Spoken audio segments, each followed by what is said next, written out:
All right, good afternoon, everyone. So I'm Kunal Mukherjee from University of Texas at Dallas. And today I will show you how to evade machine learning-based provenance detectors using adversarial system actions. So our primary goal is to help intrusion detection system become more robust by carefully evaluating their weaknesses against realistic adversarial examples. So recent high-profile attacks have shown that we have lost over trillions of dollars in damages. So traditional intrusion detection systems rely on static artifacts, such as file hashes, exploit signatures, and execution traces. So however, advanced adversaries can evade these defenses using zero-day attacks, fileless malwares, and very well-known mimicry attacks. So this makes us to know that traditional intrusion detection system cannot detect stealthy attacks. So to defend against stealthy attacks, influential works have proposed system provenance. So system provenance causally connects system resources to capture the data dependencies and dynamic control between them. So a system provenance graph is a series of connected system calls or events. So let's look at an example. So in this example shown, we can see a process creating a series of processes which is writing to a file, which is read by another processes and which it extracts the content out to a network socket. So how can this system provenance help detect stealthy attacks? So first, the provenance graphs capture the program behavior in a dynamic way. Second, the data that is captured are then consumed by specialized machine learning models to detect anomalous behavior. And recent techniques have shown that we can actually do fine-grained detection. Previously, it was that we can do graph-based detection, then now it started to path-level detection, and now we can do even interaction-level detection. So, system provenance provides a fine-grained view of the dynamic behavior and captures the long-range dependencies. So that's what they do. But why are they gaining popularity? First, system provenance captures the runtime behavior of the processes. So the dynamic attacks or the stealthy attacks are easily detected. Second, the machine learning models are fine-tuned for each individual environment. So false positive rates are reduced and the detection is increased because it is capturing the site-specific behavior. Third, it provides platform independence. So once you capture the data from OS-specific environment, you can convert them to a unified format that can be learned by machine learning models. But provenance-based intrusion detection systems have not matured. Why?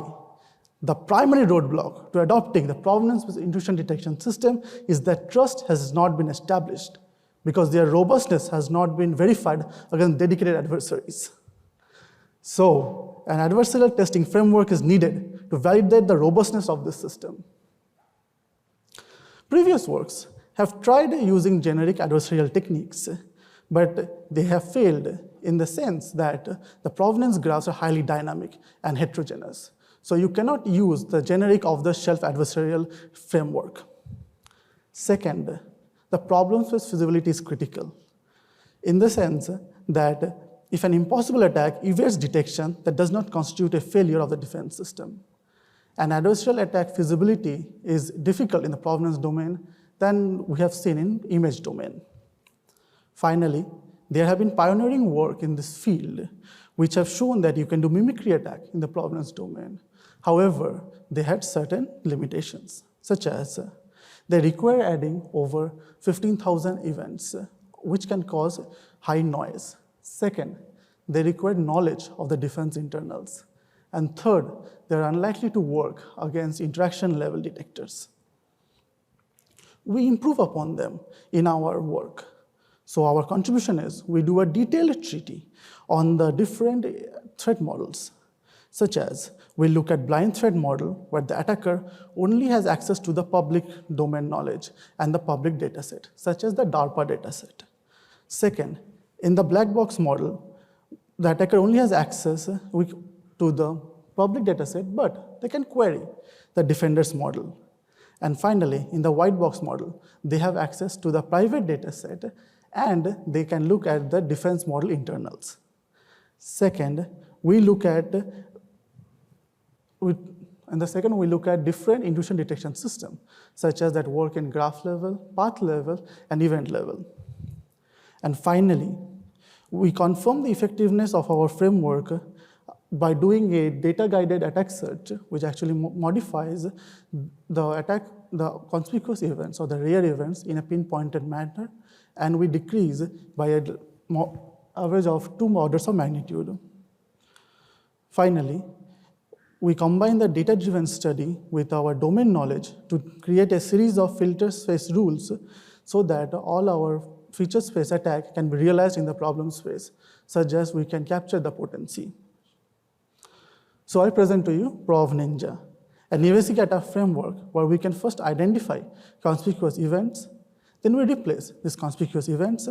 Finally, we camouflage these conspicuous events and we realize them. So in the first step, we have to identify the conspicuous events. To identify the conspicuous events, have different treaties for different threat models. For blind box threat model, we create summaries of the events from the public provenance data, which are then used to identify the conspicuous or rare events. And we will continue to use these summaries. In white box threat model, we use the private provenance data that we get from the defender's environment. Further, because we have access to the defense model internals, we can leverage machine learning explanation techniques to identify important events to the defense model and incorporate that knowledge into the conspicuous event identification process. So this process leads a yield set of conspicuous events that needs to be replaced. So in the next step, we have to replace the conspicuous events found in the previous step. So we again used the event summaries from the previous slides. And so in this way, we ensure that our evasive attack is connected using benign system-looking transition. So let's consider a single conspicuous event from a previous slide. To replace this event, we need to achieve the attacker's objective using the same actions, but using common system events. So using only common system events, we search for potential paths that will navigate around the conspicuous events.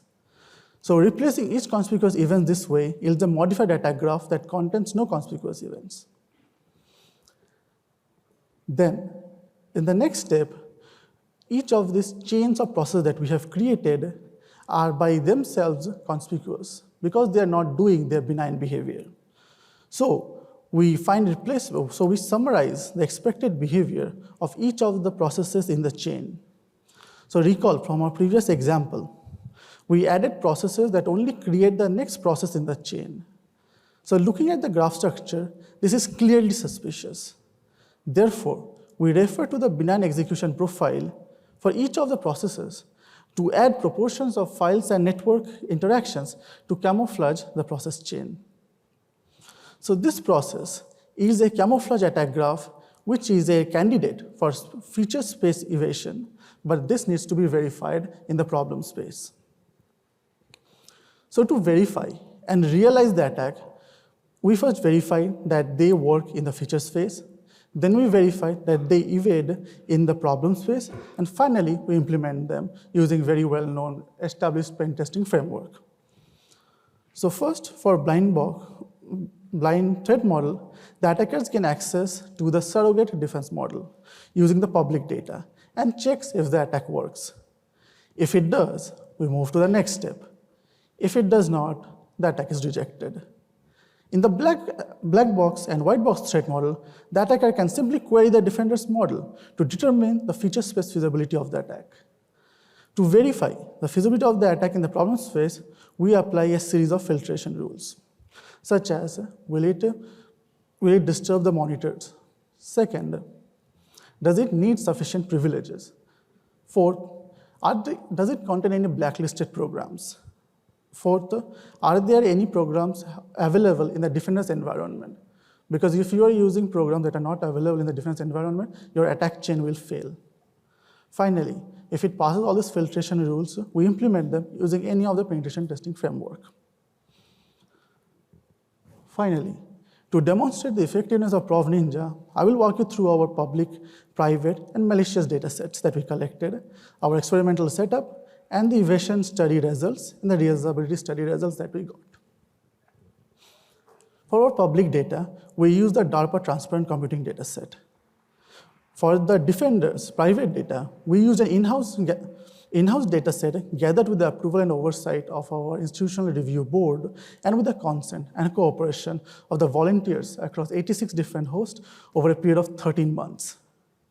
So to serve as a target for adversarial manipulation, we collected over 4,000 attack graphs across 2 different APT enterprise environment and supply chain APT environment. And we collected over 500 fileless malware samples from a well-known study, and we ran them in our sandbox environment. Then we manually verified that the malware actually triggered the intended behavior, and it generated high-quality graphs. So, as we mentioned, for experimental setup, we had 3 different threat models: blind, black box, and white box. Then we used them against 3 state-of-the-art, well-known provenance detectors. And then, for our data set, we used DARPA and in-house data to ensure the significance of our result.